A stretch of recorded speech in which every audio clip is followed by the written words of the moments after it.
आइए आज हम लोग टीएनटी केमिस्ट्री वर्ल्ड की ओर से केमिस्ट्री क्लास 12 के चैप्टर 2 सॉल्यूशन के ऊपर डिस्कशन करने जा रहे हैं, जो ये इस सेशन का पहला लेक्चर होगा। ठीक है, तो वास्तव में गैसियस स्टेट के बारे में हम लोग 11 में पढ़ चुके हैं। ठीक है, उसके बाद आता है सॉलिड स्टेट। सॉल्यूशन गैस और सॉलिड की इंटरमीडिएट स्टेट को सॉल्यूशन कहते हैं। सॉल्यूशन एक्चुअली होता क्या है, आइए इसको देखते हैं। सॉल्यूशन सॉल्यूशन क्या होता है?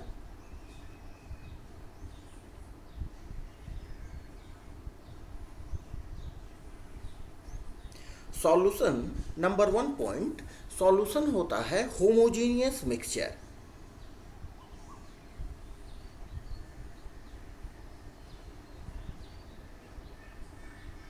होमोजीनियस मिक्सचर, होमोजीनियस मिक्सचर किसका? Of two or more chemically non reacting substances.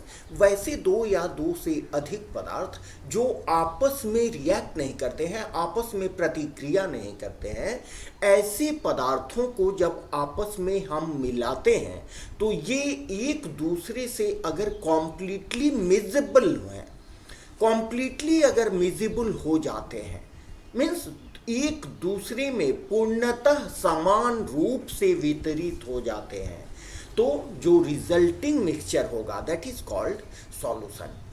हम चाहेंगे कि इससे पहले थोड़ा मिक्सचर देख लिया जाए कि व्हाट इज एक्चुअली मिक्सचर। आइए देखते हैं। मिक्सचर क्या होता है? ठीक है, तो मिक्सचर हम लोग पढ़े हैं, 11 में भी पढ़े हैं कि मिक्सचर दो या दो से अधिक वैसे सब्सटेंस जो आपस में रिएक्ट नहीं करते हैं, that means combination of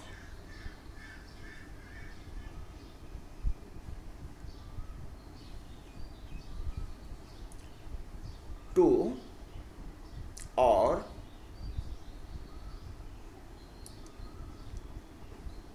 more chemically non-reacting substances।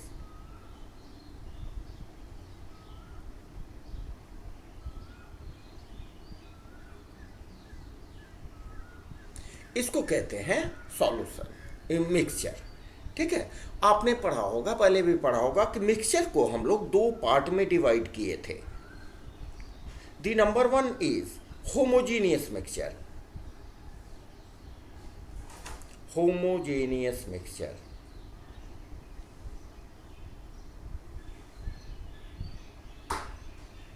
And second one is heterogeneous mixture.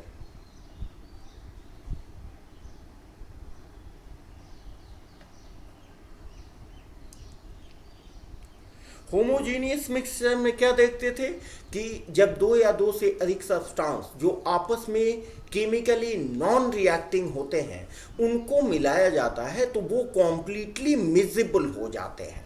ठीक है, जिससे उनका जो प्रोडक्ट होता है, होमोजीनियस मिक्सचर का जो फाइनल प्रोडक्ट होता है, that will give the formation of pure solution. It is also called true solution. इसी को ट्रू सॉल्यूशन भी कहते हैं। ठीक है, तो होमोजीनियस मिक्सचर में हमें क्या क्या चीज़ें होती हैं? इस मिक्सचर का कैरेक्टरिस्टिक है कि इनका जो कॉम्पोजिशन होता है वो यूनिफॉर्म कॉम्पोजिशन होता है। सबका नोट्स यहाँ मिलेगा आपको। Uniform composition, uniform composition with same properties, same properties।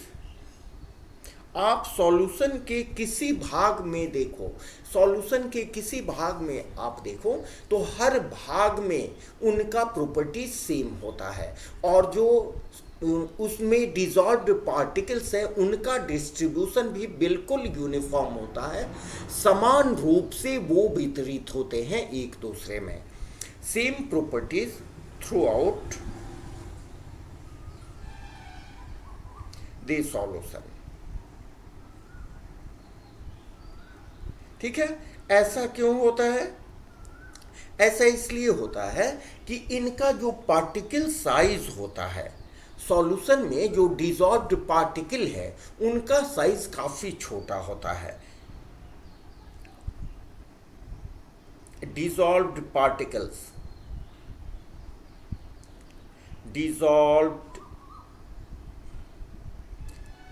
Particles के जो साइज होते हैं वो 10⁻⁻7 से 10⁻⁻8 सेंटीमीटर के होते हैं, जिसके कारण काफ़ी छोटे होने के कारण ये आपस में दूसरे कंपोनेंट से, सॉल्यूशन में दो या दो से अधिक कंपोनेंट होते हैं, तो एक कंपोनेंट दूसरे कंपोनेंट में समान रूप से समान प्रॉपर्टीज के साथ वितरित हो जाता है, जिससे ये एक दूसरे में मिसिबल होते हैं। ठीक है, और होमोजीनियस कैरेक्टर का फॉर्मेशन करते हैं। समझ रहे हैं बात? और हेट्रोजेनियस मिक्सचर से, हेट्रोजेनियस मिक्सचर में क्या होता है? हेट्रोजेनियस मिक्सचर में होता है कि ये जो भी मिक्सचर होते हैं इनमें यूनिफॉर्म डिस्ट्रीब्यूशन नहीं होता है, डिसकंटिन्यूअस मिक्सचर ये होते हैं, डिसकंटिन्यूअस मिक्सचर। हालांकि इनसे अभी हमको मतलब नहीं है, ये डिसकंटिन्यूअस मिक्सचर होते हैं। और हेट्रोजीनियस मिक्सचर में जो पार्टिकल डिसॉल्व्ड हैं उन पार्टिकल के साइज के आधार पर इनको दो पार्ट में स्टडी करते हैं हम लोग।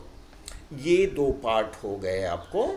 The first one is colloid, colloidal solution और colloids, and second one is suspension. हालांकि ये सब हम लोग आगे पढ़ेंगे। सेकेंड को सस्पेंशन कहते हैं। तो कोलॉइडल पार्टिकल्स का साइज होता है 10⁻⁻7 से 10⁻⁻5 सेंटीमीटर तक। ठीक है, जबकि सस्पेंशन में जो डिसॉल्व्ड पार्टिकल्स होते हैं वो काफ़ी बड़े होते हैं, and that is greater than 10⁻⁻5 centimetre. ये सस्पेंशन बन गए, ये कोलॉइड्स बन गए, but we are going to concentrate only upon solution और ट्रू सॉल्यूशन। ठीक है, हम लोग ट्रू सॉल्यूशन के ऊपर डिस्कशन करने जा रहे हैं। तो ट्रू सॉल्यूशन क्या है? दो या दो से अधिक सब्सटेंस। कैसे सब्सटेंस? जो केमिकल तौर पर एक दूसरे से रिएक्ट नहीं करते हैं, उनको जब मिलाया जाता है तो सॉल्यूशन का फॉर्मेशन होता है। ठीक है, इसको हमने लिख रखा है, देखिए। Number 1 point, what is solution? Solution is homogeneous mixture. Homogeneous mixture means जब सॉल्यूशन को, देखिए सपोज करें कि यहाँ पर हमने एक कंटेनर लिया, यहाँ पर एक कंटेनर लिया और इस कंटेनर में हमने वाटर को ले लिया। ठीक है, इट इज वाटर।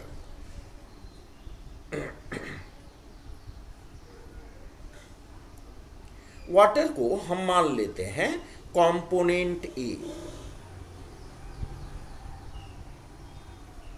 माने सॉल्यूशन को बनाने वाला एक अवयव, ये कंपोनेंट ए हुआ। और इसमें हमने डाला, सपोज कीजिए इसमें हमने डाला शुगर।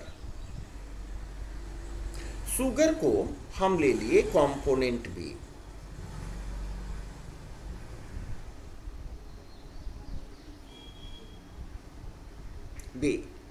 ठीक है, शुगर को हमने लिया component B. It is component B, sugar is component B and water is component A. ठीक है, तो इसको क्या करेंगे? अगर दोनों को हम मिलाएंगे, तो हमारा बनेगा सॉल्यूशन। दोनों कंपोनेंट को मिलाए तो हमारा बन गया सॉल्यूशन। ठीक है, अब अपने ही देखें कि वाटर यहां लार्जर प्रोपोर्शन में है, water is present in larger proportion, अधिक मात्रा में उपस्थित है वाटर। तो किसी सॉल्यूशन में जो अधिक मात्रा में उपस्थित होता है उसको हम बोलते हैं solvent, it is called solvent. और यहां पर शुगर, सॉल्यूशन में अगर आप शुगर लिए हो तो क्या करेंगे, शुगर थोड़ी मात्रा में कॉम्पेरेटिवली स्मॉल अमाउंट में लेते हैं, कम मात्रा में लेते हैं, तो इसको आप लिखो स्मॉलर प्रोपोर्शन, स्मॉलर प्रोपोर्शन में शुगर को आपने लिया स्मॉलर प्रोपोर्शन में, तो जो स्मॉलर प्रोपोर्शन में होता है उसको हम बोलते हैं सॉल्यूट, जो स्मॉलर प्रोपोर्शन में होता है उसको बोलते हैं सॉल्यूट। ठीक है, अब देखें, अब दूसरी बात कि यहां पर शुगर हमारा है सॉलिड स्टेट में, शुगर है सॉलिड स्टेट में, जबकि वाटर है लिक्विड स्टेट में। शुगर सॉलिड स्टेट में है, शुगर सॉलिड स्टेट में है, जबकि वाटर लिक्विड स्टेट में है। ठीक है, लेकिन जब वाटर में हम सॉलिड स्टेट वाले शुगर को मिलाते हैं तो मिलाने के बाद हमारा जो सॉल्यूशन बनेगा वो सॉल्यूशन का स्टेट वही होता है जो सॉल्वेंट का स्टेट होता है। ये हुआ आपका सॉल्वेंट है लिक्विड स्टेट में, तो सॉल्यूशन का स्टेट भी, ये सॉल्यूशन का स्टेट ऑफ सॉल्यूशन का जो स्टेट होता है is determined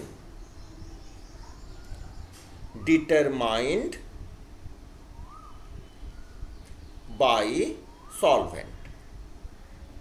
solvent he determine करता है किसी सॉल्यूशन के स्टेट को। ठीक है, अब यहां पर देखें कि आपने सॉलिड स्टेट में शुगर सॉलिड स्टेट में आपने डाला है और ये लिक्विड स्टेट में है, डालने के बाद आपको जो मिला वो केवल लिक्विड स्टेट मिला, केवल वन ही फेज मिलता है। इस तरह से सॉल्यूशन को और एक तरह से हम डिफाइन करते हैं कि सॉल्यूशन में be defined as the homogeneous mixture.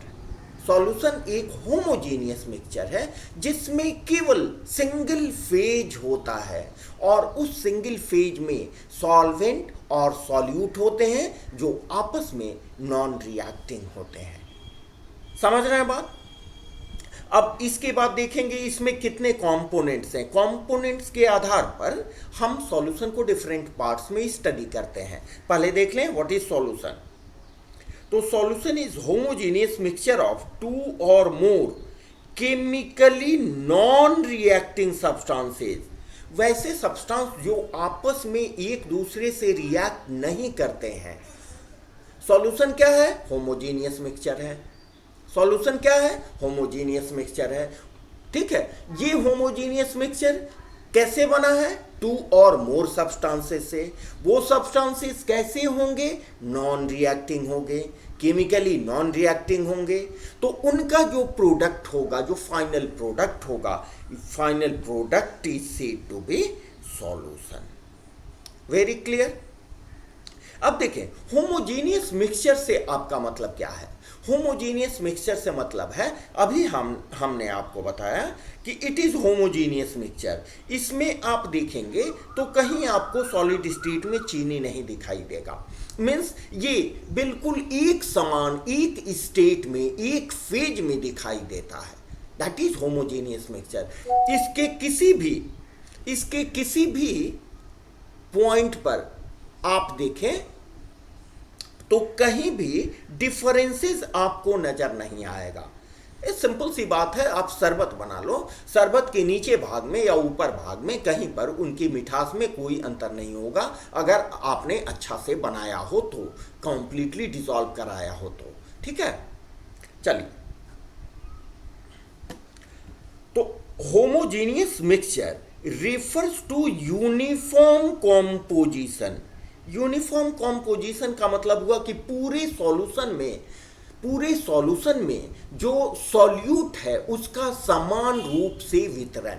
यहाँ देखिए, ये बच्चे कभी कभी कंफ्यूजन में पड़ जाते हैं कि पानी में चीनी को मिलाते हैं तो कॉम्प्लीटली वो दिखाई नहीं देता है, यूनिफॉर्म कॉम्पोजिशन एक ही स्टेट लिक्विड स्टेट में लगता है।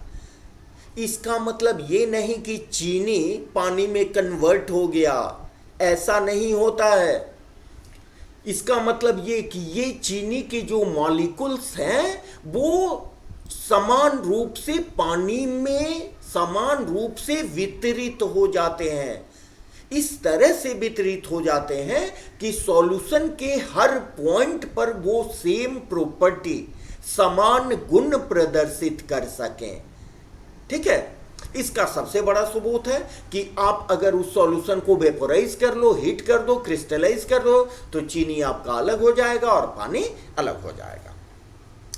ये homogeneous mixture refers to uniform composition and same properties throughout the mixture.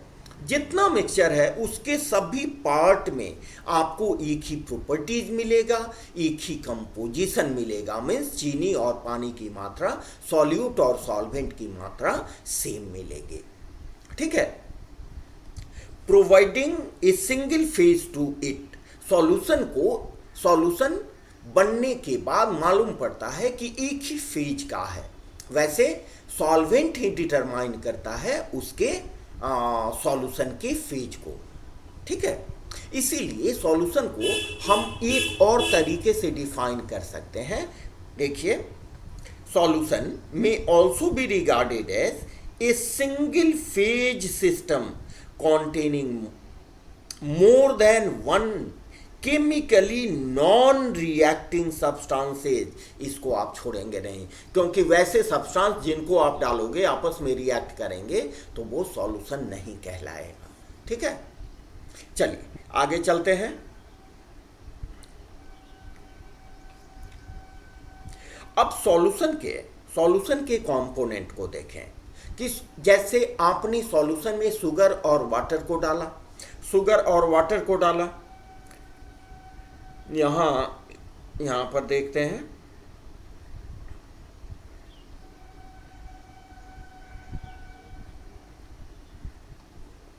यहां पर हमने ये देखिए, इसको मान लीजिए आप वाटर। ठीक है, और वाटर को आप मानो कंपोनेंट ए। पूरे चैप्टर में हम सॉल्वेंट को कंपोनेंट ए मान के चलेंगे। ठीक है, और यहाँ पर आपने क्या डाला है? यहाँ पर डाला है आपने सॉल्यूट, और सॉल्यूट क्या है? ये शुगर है, सॉल्यूट शुगर है। ठीक है, तो शुगर को हम मान लेते हैं कंपोनेंट बी, कंपोनेंट बी। ठीक है, तो वैसा सॉल्यूशन जिसमें दो कंपोनेंट हो। सॉल्यूशन में जितने अवयव हैं, जितने कंपोनेंट हैं, उसके आधार पर सॉल्यूशन को अलग अलग तरह से हम डिफाइन करते हैं। ठीक है, जैसे यहाँ पर देखें, हमारे दो कंपोनेंट हैं, एक ए और एक बी। तो इस तरह के सॉल्यूशन को हम कहेंगे बाइनरी सॉल्यूशन। बाइनरी सॉल्यूशन, जब सॉल्यूशन में केवल दो कंपोनेंट हो तो उसको बोलेंगे बाइनरी सॉल्यूशन। अगर तो बाइनरी सॉल्यूशन यहाँ पर क्या है? कंपोनेंट ए हुआ सॉल्यूट और कंपोनेंट बी हुआ वाटर। अगर आपने क्या करना है, यहाँ पर शुगर के साथ आपने डाल दो NaCl भी डाल दिया आपने, शुगर के साथ NaCl भी आपने डाल दिया, तो इसमें कंपोनेंट अब कितने हो गए? कंपोनेंट हो गए 3। तो इस तरह के कंपोनेंट को हम कहते हैं ternary solution. Ternary solution, ternary solution. Ternary solution में क्या होते हैं? थ्री कंपोनेंट्स होते हैं, three components.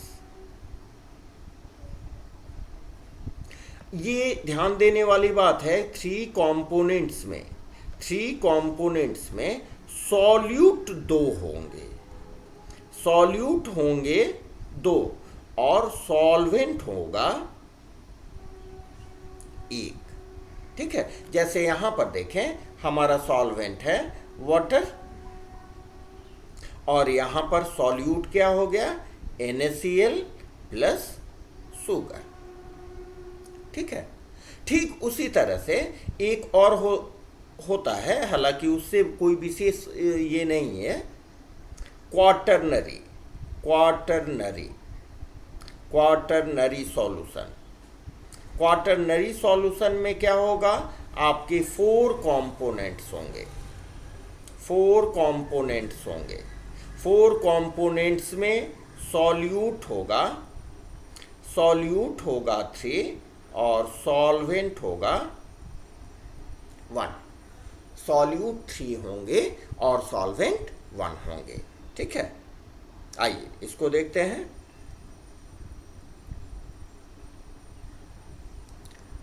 Define different components of solution. Solution के कंपोनेंट्स क्या होते हैं, सॉल्यूशन के कंपोनेंट्स होते हैं सॉल्वेंट और सॉल्यूट। ठीक है, सॉल्वेंट क्या होते हैं, लार्जर प्रोपोर्शन में, जो एक तो अधिक प्रोपोर्शन में हो वो सॉल्वेंट, और दूसरा प्रॉपर्टीज कि सॉल्वेंट ही सॉल्यूशन के स्टेट को या फेज को डिटरमाइन करता है। कहने का मतलब ये कि सॉल्वेंट जिस स्टेट में होगा सॉल्यूशन भी उसी स्टेट में होगा। ठीक है, सॉल्यूट के स्टेट के ऊपर डिपेंड नहीं करता है सॉल्यूशन का स्टेट या फेज। तो सॉल्यूट और सॉल्वेंट दो कंपोनेंट्स हुए। जो कंपोनेंट्स लार्जर अमाउंट में प्रेजेंट हो उसको हम सॉल्वेंट कहते हैं, देखिए। ठीक है, and determines having the same physical state as that of solution. जो सॉल्यूशन का फिजिकल स्टेट होता है वही सॉल्वेंट का फिजिकल स्टेट होता है। कहने का मतलब ये कि सॉल्वेंट ही डिटरमाइन करता है सॉल्यूशन के फिजिकल स्टेट को या सॉल्यूशन के फेज को। ठीक है, यहां लिख दिया है कि solvent, that is solvent determines the physical state of the system. याद रखेंगे इस बात को, समझे। अब देखिए, the components present in smaller proportion is called solute. एकदम आपके लिए ये परफेक्ट नोट्स है। हालांकि ये सब इंट्रोडक्टरी है, लेकिन इसके आधार पर जो आगे बढ़ेंगे उसको समझने के लिए इसका कॉन्सेप्ट बिल्कुल क्लियर होना चाहिए। ठीक है, the components present in smaller proportion is called solute. जैसे देखिए यहां पर वाटर है और शुगर है, तो स्मॉलर प्रोपोर्शन में क्या है, शुगर है। शुगर स्मॉलर प्रोपोर्शन में है, जबकि वाटर लार्जर प्रोपोर्शन में है, तो इसको सॉल्वेंट कहेंगे। ये सॉल्यूट हुआ और ये सॉल्यूशन दिया। चूंकि दो कंपोनेंट हैं इसलिए इस सॉल्यूशन को आप क्या बोलोगे, बाइनरी सॉल्यूशन। हमारा मेन फोकस यहाँ बाइनरी सॉल्यूशन पर ही होगा। ठीक है, क्योंकि जितने भी कॉन्सेप्ट आप पढ़ोगे बाइनरी सॉल्यूशन पर ही पढ़ेंगे। आइए, classify solution on the basis of number of components present in them. अगर सॉल्यूशन में जितने कंपोनेंट्स प्रेजेंट हैं उनके आधार पर सॉल्यूशन को हम कैसे डिफाइन करते हैं, अभी हमने डिस्कस किया। Depending upon the number of components solution में be of various types. Binary solution कहेंगे जब सॉल्यूशन में, बाइनरी सॉल्यूशन कब कहेंगे, जब सॉल्यूशन में only two components, solution is composed of, solution is composed of only two components, then it is said to be binary solution। जैसे यहाँ पर देखें शुगर, यहाँ वाटर को बड़ा हमने इसलिए लिखा है क्योंकि वाटर लार्जर प्रोपोर्शन में प्रेजेंट है, अपने समझ से उसको एक्सप्रेस करने के लिए। तो शुगर और वाटर को आप मिलाएंगे, होमोजीनियस मिक्सचर मिलेगा, that is called binary solution because only two components are present, that is sugar and water। तो इसी तरह से अगर थ्री components present हों composed of three and four different components, they are said to be ternary and quaternary solution. 3 components present हो तो ternary, 4 component present हो तो quaternary. अब 3 component में भी आपको देखना है. यहाँ पर देखिए, यहाँ जो ये हुए आपको सॉल्यूट, तो सॉल्यूट कितने हो गए? सॉल्यूट हो गए 2. लेकिन वाटर कितना हो गया? वाटर हो गया 1. तो अगर टर्नरी सॉल्यूशन है तो इस टर्नरी सॉल्यूशन में आपका number of solute molecules, types of two, there are 2 types of solute molecules which are present in ternary solution, having only one solvent molecules, only one types of solvent molecules. ternary solution में solvent molecules एक ही type का होगा, जबकि solute molecules 2 types के होंगे. यहाँ देखें, एक कॉमन साल्ट है दैट इज NaCl और एक ग्लूकोज है. इसी तरह क्वाटरनरी सॉल्यूशन में सॉल्यूट 3 होंगे और वाटर और सॉल्वेंट 1 होगा. ठीक है. यहां देखिए, it is noted that ternary solution out of 3 components 2 are solute and 1 is solvent. Ternary में 2 सॉल्यूट होते हैं और 1 सॉल्वेंट होता है, जबकि क्वाटरनरी में similarly out of 4 components of quaternary solution के 4 component में 3 are solute and 1 is solvent. समझ रहे हैं? चलिए नेक्स्ट आते हैं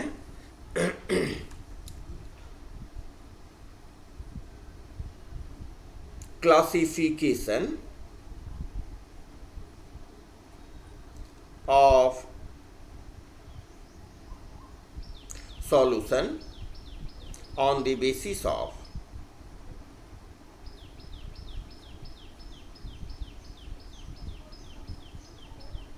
physical state,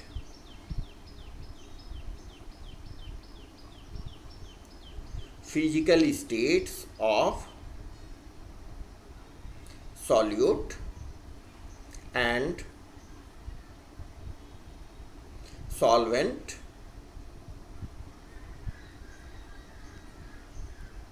सॉल्यूट और सॉल्वेंट मॉलिक्यूल्स के फिजिकल स्टेट के आधार पर हम कैसे क्लासिफाई करेंगे सॉल्यूशंस को.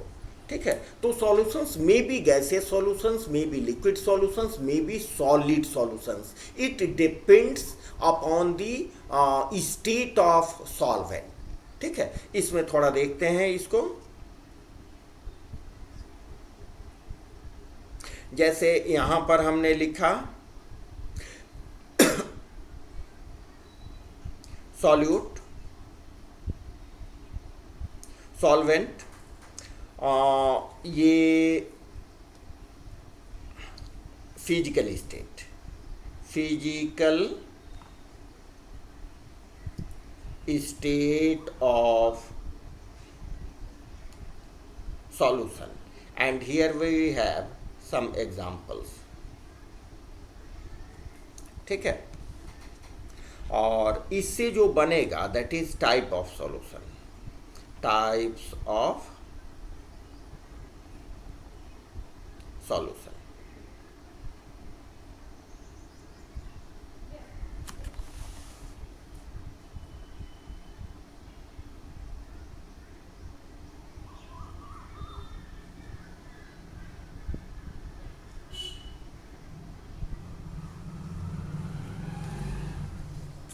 ठीक है. ये बहुत सिंपल सी बात है. अब देखें, सबसे पहले देखें gaseous solution. Gaseous solution, solution gaseous होगा, इसका मतलब कि उसका फिजिकल स्टेट भी गैसियस होगा. फिजिकल स्टेट गैसियस होगा, इसका मतलब कि सॉल्वेंट गैस होगा. ठीक है. सॉल्वेंट गैस होगा और सॉल्यूट आपको गैस भी हो सकते हैं ठीक है, जब सॉल्वेंट और सॉल्यूट गैस होंगे तो उसका एग्जाम्पल क्या होगा? सिंपल, आप एयर देखो, नहीं, एयर में हायर कॉम्पोजिशन किसका होता है? Oxygen plus nitrogen. तो ऑक्सीजन और नाइट्रोजन का mixture, that is gaseous solution. ठीक है, बड़ी सिंपल सी बात है। अगर सॉल्यूट को हमने लिक्विड लिया, सॉल्यूट को लिक्विड लिया और गैसियस सॉल्यूशन है, तो सॉल्वेंट तो हमेशा हमारा गैस होगा और फिजिकल स्टेट भी गैसियस होगा। ठीक है, यहां पर लिक्विड लिया है हमने सॉल्यूट को। ठीक है, इसका एक बहुत सुंदर एग्जाम्पल है क्लोरोफॉर्म, जिसका फॉर्मूला है CCl, CHCl3, CHCl3 in N2। Nitrogen gas में क्लोरोफॉर्म का जब मिक्सिंग करते हैं, that gives rise to formation of a type of gaseous solution. ठीक है, इसमें ध्यान रहे, chloroform is present as solute और N2 यहां सॉल्वेंट की तरह है। ठीक है, नेक्स्ट आते हैं, अगर सॉलिड लें, बहुत सिंपल सा एग्जांपल है इसका, तो इसका भी गैसियस स्टेट ही होगा। ठीक है, यहां पर सॉलिड है आपका सॉल्यूट, तो सॉलिड होने से क्या होगा? इसका सबसे अच्छा एग्जांपल आप स्मोक लो। स्मोक भी डिफरेंट कैटेगरीज के होते हैं। कुछ स्मोक्स होते हैं जिसमें डिसॉल्व्ड पार्टिकल काफी छोटे होते हैं। ठीक है, तो वो आएगा आपका गैसियस सॉल्यूशन में। समझ रहे हैं बात? अच्छा, एक और एग्जांपल हो सकता है कैम्फर इन N2 गैस। ठीक है, कैम्फर जो सबलाइम्स कर जाता है। नेक्स्ट आते हैं,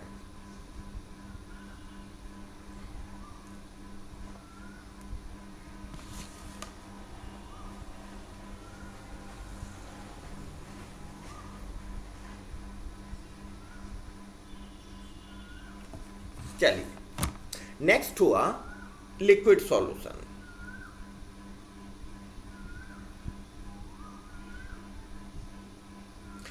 देखिए, सॉल्यूशन लिक्विड है, मीन्स सॉल्यूशन का स्टेट लिक्विड है, इसका मतलब कि फिजिकल स्टेट भी लिक्विड होगा, और फिजिकल स्टेट लिक्विड होगा इसका मतलब कि सॉल्वेंट डेफिनेटली लिक्विड होगा, क्योंकि solvent determines the state of solution. अब इसमें सॉल्यूट जब गैस हो वैसी स्थिति में क्या होगा? वैसी स्थिति में सिंपल एग्जांपल है oxygen O2 gas dissolved in water, और जो बहुत आप लोग यूज करते हैं कोल्ड ड्रिंक्स वगैरह, दैट इज एयरेटेड ड्रिंक्स जिसको बोलते हैं, CO2 dissolved in water। ठीक है, चलिए नेक्स्ट आते हैं यहां लिक्विड। बड़ी सिंपल सी बात है, लिक्विड, ये भी लिक्विड, ये भी लिक्विड। यहां एक रीजनिंग आता है कि alcohol is soluble in water. ठीक है, अल्कोहल और वाटर डिजॉल्व होके लिक्विड सॉल्यूशन बनाते हैं due to formation of intermolecular hydrogen bonding. ठीक है, बहुत सुंदर एग्जांपल है solution of alcohol and water. ठीक है, नेक्स्ट आए सॉलिड। इसमें बच्चे थोड़ा सा कंफ्यूज होते हैं। बड़ी सिंपल सी बात है, सॉलिड लिक्विड जो अभी तक एग्जाम्पल हम लोग देखते आए हैं, इसका स्टेट क्या होगा, लिक्विड स्टेट होगा, ठीक है। और इसका example very simple, sugar plus water मिलके जो सॉल्यूशन बनाएगा, समझे। चलिए नेक्स्ट आते हैं, थोड़ा सा इसके लाइनिंग को और आगे कर दिया जाए।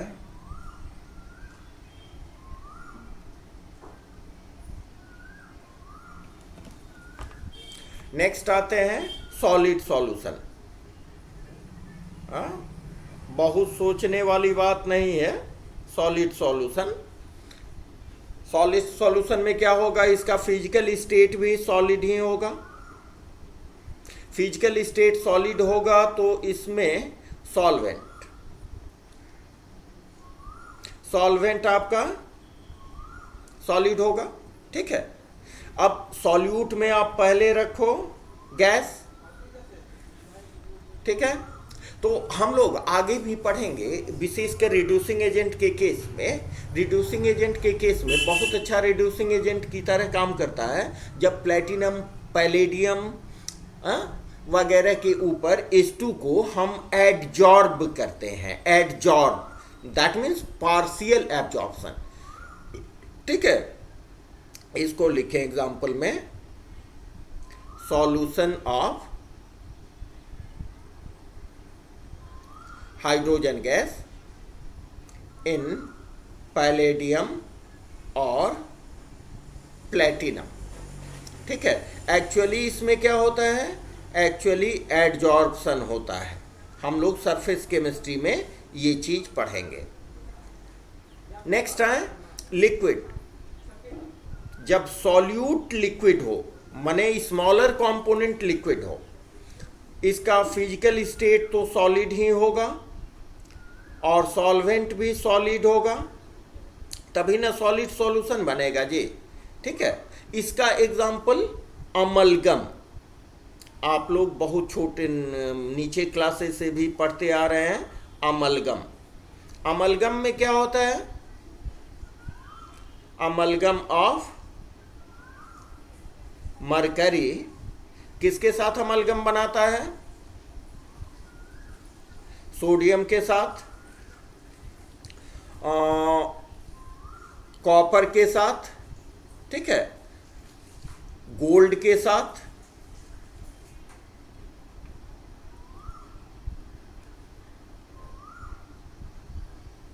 AU it.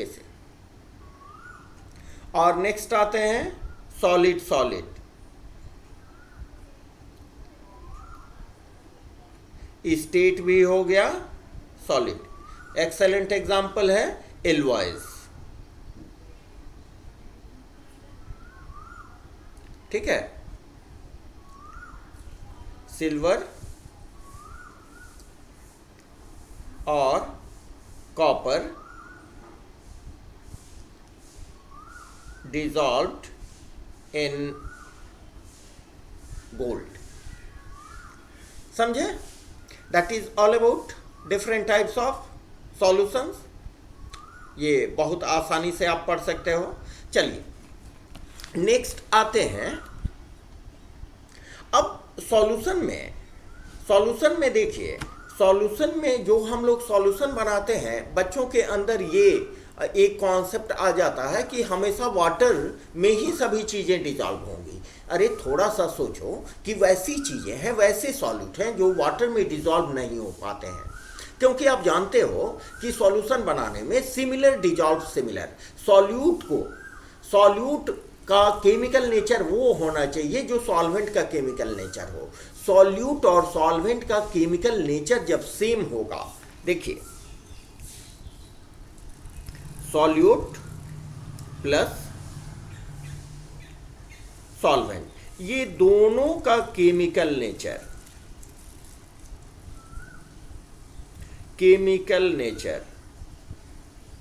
जब सेम होगा तभी वो सॉल्यूशन का फॉर्मेशन होगा, तभी वो डिसॉल्व कर पाएगा।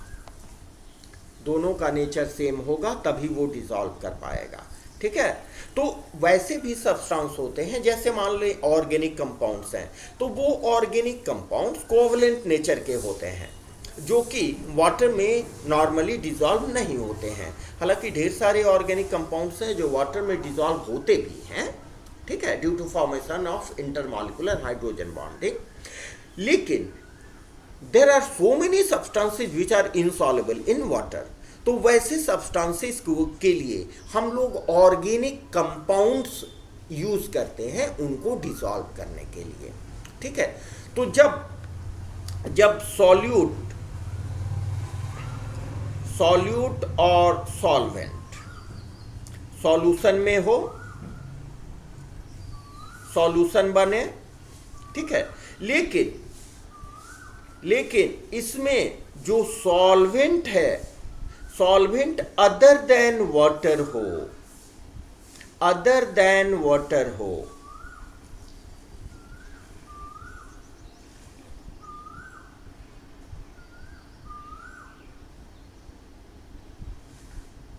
वाटर को छोड़ के कोई दूसरी चीज हो, अदर देन वाटर हो, तो इस तरह के सॉल्यूशन को हम नॉन एक्वस सॉल्यूशन कहते हैं। नॉन एक्वस सॉल्यूशन, ठीक है। और अगर सॉल्यूट जहां डिसॉल्व हो उसमें आपका सॉल्वेंट वाटर हो, जैसा कि हम लोगों ने ऊपर देखा, this is called aqueous solution. Aqueous solution, तो सॉल्यूशन का भी स्टडी हम दो टाइप में कर सकते हैं। अगर सॉल्यूशन में सॉल्वेंट वाटर है, सॉल्यूशन में सॉल्वेंट अगर वाटर है, then it is called aqueous solution. और अगर सॉल्यूशन में वाटर के बदले कोई दूसरी चीज है, अदर देन वाटर है, like benzene, toluene, ether, carbon tetrachloride, chloroform, ये सभी नॉन एक्वस सॉल्वेंट हैं। तो वाटर को छोड़ के और कोई दूसरे सॉल्वेंट हो तो इनको हम बोलेंगे नॉन एक्वस सॉल्यूशन। ठीक है, आइए देखते हैं। Define aqueous and non aqueous solution, बिल्कुल कंप्लीट नोट्स हमने दे दिया है। This solution in which solvent is water are called aqueous solution. इनको हम एक्वस सॉल्यूशन कहेंगे। जैसे शुगर और वाटर, इसमें सॉल्वेंट वाटर है तो this is called aqueous solution. ठीक है, और वाटर के बदले अगर कोई चीज लेते हैं, यहां पर देखिए सॉल्वेंट नाइट्रोजन है, ठीक है, और यहां पर सॉल्यूट क्लोरोफॉर्म है, तो इसको बोलेंगे नॉन एक्वस सॉल्वेंट। अमोनिया भी नॉन एक्वस सॉल्वेंट की तरह काम करता है। The solution in which the solvent is other than water is called non aqueous solvent, non aqueous solution. अब नॉन एक्वस सॉल्वेंट में क्या होंगे, देखिए यहां पर benzene, ether, alcohol, toluene, cyclohexane, carbon tetrachloride, etc., ये होंगे नॉन एक्वस सॉल्वेंट में। तो नॉन एक्वस सॉल्वेंट में जब हम सॉल्यूट को डिसॉल्व करेंगे तो उस तरह से प्रोड्यूस होगा जो solution, that is called non aqueous solution. ठीक है, तो आज हमने क्या पढ़ा, व्हाट इज सॉल्यूशन। सॉल्यूशन क्या है, सॉल्यूशन ये मिक्सचर, किस तरह का mixture, homogeneous mixture. Homogeneous mixture क्या होता है, जिसमें सॉल्यूशन, पूरे सॉल्यूशन में यूनिफॉर्म कॉम्पोजिशन होता है, पूरे सॉल्यूशन में सेम वितरण होता है सॉल्यूट का सॉल्वेंट के अंदर, और पूरे सॉल्यूशन का प्रॉपर्टी सेम होता है, that is solution, homogeneous mixture. ठीक है, अब ये सॉल्यूशन के दो कंपोनेंट्स होते हैं। The first one is solute and solvent. Solute वैसे कंपोनेंट हैं जो स्मॉलर, कम मात्रा में होते हैं, सॉल्वेंट अधिक मात्रा में होते हैं। सॉल्वेंट ही ये निर्णय करता है कि सॉल्यूशन की प्रकृति, फेज या स्टेट क्या होगा। ठीक है, जिस स्टेट में सॉल्वेंट होगा उसी स्टेट में सॉल्यूट भी होगा। सॉल्यूशन का स्टेट भी वही होगा। ठीक है। जब सॉल्यूशन में 2 कंपोनेंट हो, बाइनरी सॉल्यूशन, 3 कंपोनेंट हो, टर्नरी सॉल्यूशन। टर्नरी सॉल्यूशन में 2 सॉल्यूट 1 सॉल्वेंट, क्वाटरनरी में 3 सॉल्यूट 1 सॉल्वेंट। सॉल्यूशन को फिजिकल स्टेट के आधार पर 3 पार्ट में डिवाइड करते हैं, गैसियस सॉल्यूशन, लिक्विड सॉल्यूशन और सॉलिड सॉल्यूशन। गैसियस सॉल्यूशन और लिक्विड सॉलिड सॉल्यूशन को फर्दर 3 टाइप्स में स्टडी करते हैं depending upon the presence of solute molecules. In solution में किस तरह के सॉल्यूट मॉलिक्यूल्स प्रेजेंट हैं, इसके आधार पर हम गैसियस, सॉलिड और लिक्विड सॉल्यूशन को 3 पार्ट में डिवाइड करते हैं। ठीक है, जिसको हमने बताया है। And next one is aqueous and non aqueous solution. ठीक है, जब वाटर रहे सॉल्वेंट के रूप में तो एक्वस सॉल्यूशन, और वाटर के अलावे कोई दूसरा रहे, जनरली ऑर्गेनिक कंपाउंड्स होते हैं, हालांकि अमोनिया भी नॉन एक्वस सॉल्वेंट है। ठीक है, तो उनको हम नॉन एक्वस सॉल्यूशन कहेंगे। ठीक है, तो इसके सेकंड लेक्चर में हम लोग मिलेंगे।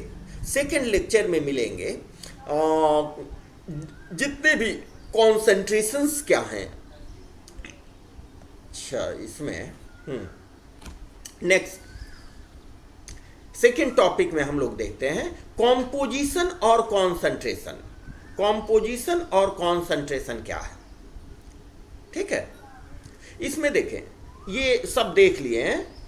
कॉन्सेंट्रेशन क्या है? नॉर्मली अगर जनरल भाषा में आप बोलो तो किसी सॉल्वेंट में जितनी सॉल्यूट की मात्रा होती है, 1 गिलास पानी लो, 1 चम्मच आप उसमें नमक डाल लो, तो उसको घोलने पर जो सॉल्यूशन मिलेगा उस सॉल्यूशन का कॉन्सेंट्रेशन या स्ट्रेंथ क्या कहोगे? 1 चम्मच पानी इन 1 गिलास ऑफ सॉल्यूशन। समझे? देखिए, normally the amount of solute dissolved in a given amount of solution is called its concentration। ये तो जनरल डेफिनेशन आप कह सकते हो। ठीक है, लेकिन केमिकली जो यूज करते हैं वो है कॉन्सेंट्रेशन को ही स्ट्रेंथ कहते हैं। Concentration of solution is chemically expressed in gram per litre. That means gram mass of solute in grams present in 1 liter of solution। देखें, the amount of solute in grams present in 1 liter of solution is called concentration of that particular solution। अगर किसी solution में किसी solute का जितना ग्राम present है 1 litre solution में, जितना ग्राम प्रेजेंट है, माइंड इट, मोल नहीं, जितना ग्राम प्रेजेंट है 1 लीटर सॉल्यूशन में, वॉल्यूम 1 लीटर हो गया, उसको हम बोलते हैं कॉन्सेंट्रेशन और स्ट्रेंथ ऑफ सॉल्यूशन। इसका मतलब कि कॉन्सेंट्रेशन और strength of solution is equal to mass of solute in grams divided by volumes of solution in litre. ठीक है, mass of solute in grams, देखिए यहां, divided by volume of solution in litre. इससे आप unit of strength, strength का unit क्या होगा? Grams है, ग्राम्स बाय लीटर। देखिए, gram by litre, that means इसको आप लिख सकते हो ग्राम पर लीटर, और शॉर्ट में ग्राम per litre. It is the unit of strength और कॉन्सेंट्रेशन। समझे? अब देखें, ये जो कॉन्सेंट्रेशन है, इस कॉन्सेंट्रेशन को हम रफली 2 तरह से स्टडी करते हैं। एक क्वालिटेटिव कॉन्सेंट्रेशन और एक quantitative concentration. Qualitative and quantitative. देखिए, composition of solution can be expressed in terms of concentration. Concentration ही सॉल्यूशन के कॉम्पोजिशन को डिफाइन करता है। ठीक है, अब ये जो एक्सप्रेशन है कॉन्सेंट्रेशन का, कॉन्सेंट्रेशन सॉल्यूशन के कॉन्सेंट्रेशन का जो एक्सप्रेशन है, ये 2 तरह से दिया जा सकता है।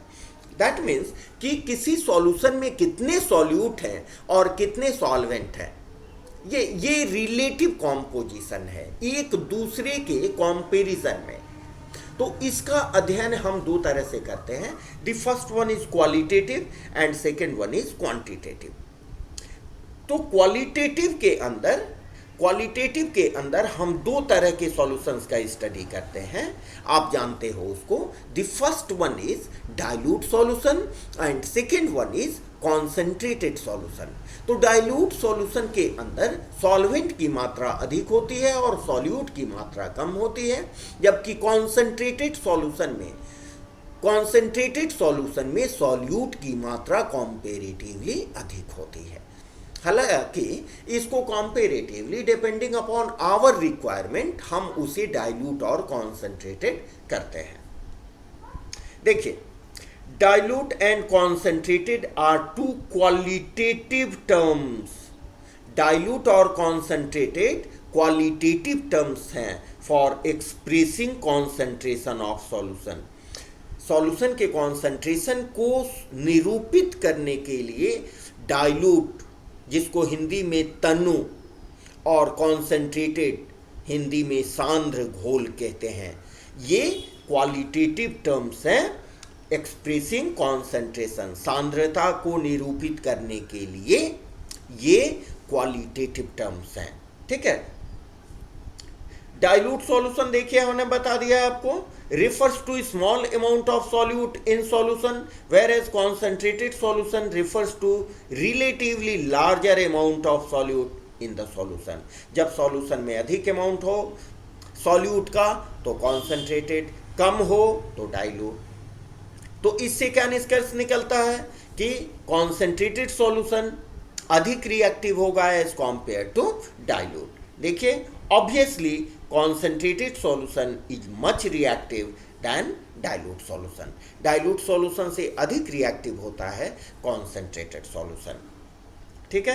अब आए quantitative expression of solution. Solution का क्वांटिटेटिव, कितना क्वांटिटी, डेफिनिट क्वांटिटी, सॉल्यूट का डेफिनिट क्वांटिटी जब हम सॉल्वेंट के डेफिनिट क्वांटिटी में डालते हैं तो उसको बोलते हैं क्वांटिटिव एक्सप्रेशन ऑफ सॉल्यूशन। तो concentration expressed in terms of percentage, parts per million, mole fraction, molarity, molality, normality, formality are quantitative terms and find significant usage for practical purposes. Practically हम इन्हीं लोगों का यूज अधिक करते हैं, ठीक है। यहां देख लें, क्वांटिटेटिव का मतलब सिंपली छोटे में, जैसे यहां हमने एक कंटेनर लिया, ठीक है। इस कंटेनर में